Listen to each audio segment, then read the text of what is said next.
Welcome to this tutorial on how to build the 1.8 metre VegTrug. Part 1, the legs. First, take two of the legs and stand them upright, ensuring that there is a defined V shape between the two of them. Next, take a cross member and slot it in as shown here. Please ensure the pre-cut groove is facing towards the top. Next, you'll need some items from the bolt pack. Thread the bolt through one of the pre-drilled holes and then use a rubber mallet to tap the bolt until it's flush with the wood. Thread a washer and then a nut onto the other side.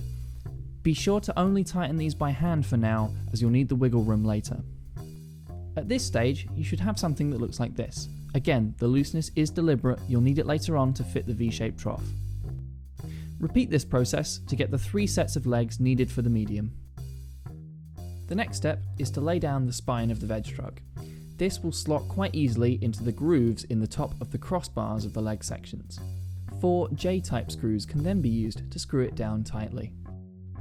The final step of part 1 is to take the side panels and lay them onto the legs. You'll want to ensure a finger-wide gap at the bottom, yet flushness at the top. Ensuring that the pre-drilled holes are at the top of the legs, you can now screw these panels in with 6 I-type screws for each side. Part 2, the trough. The easiest way to construct the trough is upside down.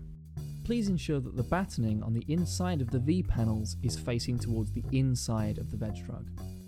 The pre-drilled holes on the front and back panels should be directed towards the point of the V. You can now use 2 J-type screws for each of the 4 corners to screw together the trough's frame. The next step is to lower the outer frame onto the main body of the VegTrug.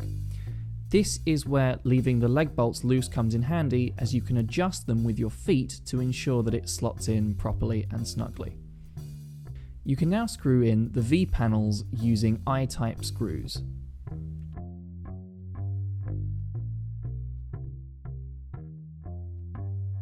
Similarly, the front and back panels can now be screwed in again with I-type screws. The final construction step is to take an adjustable spanner and tighten all of the leg bolts to ensure that the whole build is solid. Step 3, the liner. You can now unfold the liner that comes packaged with your VegTrug and fit it into the main body. Initially, you'll want to drape it over the edge to fill it with soil or compost. You can then use the built-in drawstring to tighten up the liner to ensure there's no slippage or spillage as you're filling. Once filled, the liner can be tucked away into the soil for a cleaner look. And that's it! We hope you enjoy your new VegTrug product, and we look forward to seeing what you can grow.